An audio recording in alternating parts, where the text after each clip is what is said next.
Create a new scene with a control node. Add a grid container. Set its layout to full rect. Set its columns property.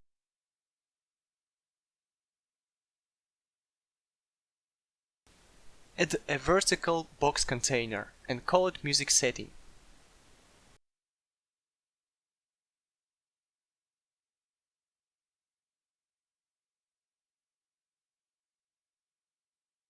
Set its horizontal expand size flag. Add a label. Add a horizontal slider. Set min value to -24 and max value to 0. Add a horizontal box container. Add a button and set its horizontal expand size flag.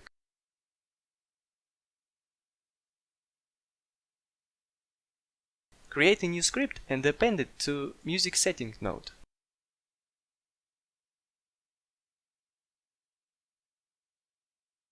Add export fields to editor.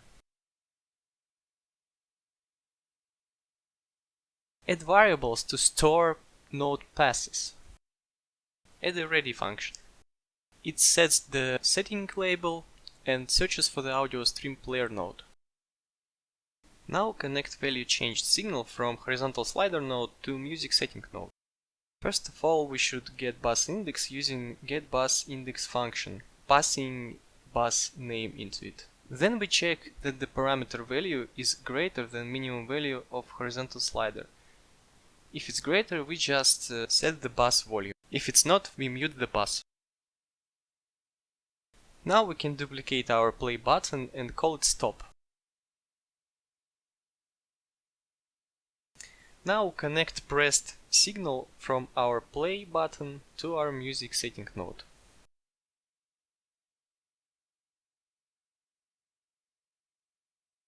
In its handler, we play our audio stream and toggle our button's disabled state. Do same manipulations for the stop button. But instead of play function, call a stop function on your audio stream player. Now it's time to add our buses. Add a new bus and give it a name music.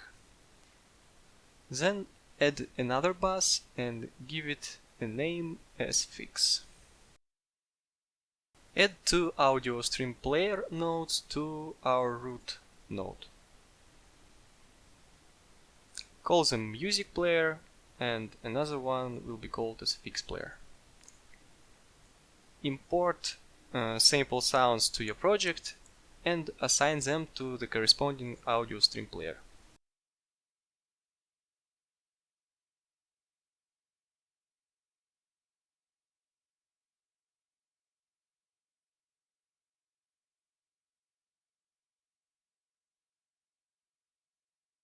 Set the bus property to its corresponding name from the bus names that we created earlier.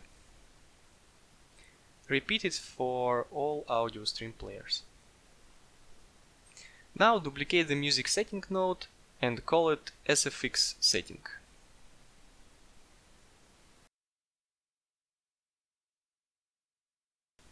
And now it's time to set our exported fields.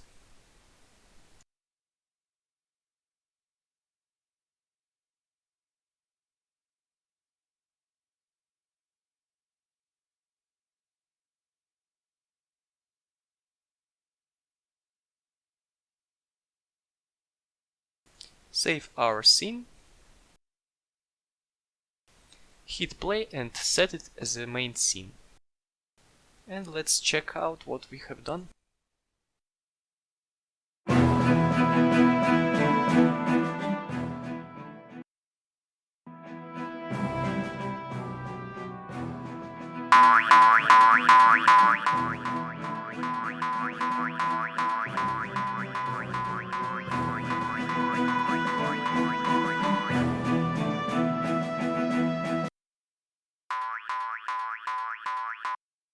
this point we have a fully functional sound settings component. It will persist sound settings across all scenes of your game until it's closed. You can extend it with file system persistence option and with new buses. If this video was useful, please like, share and subscribe for new videos.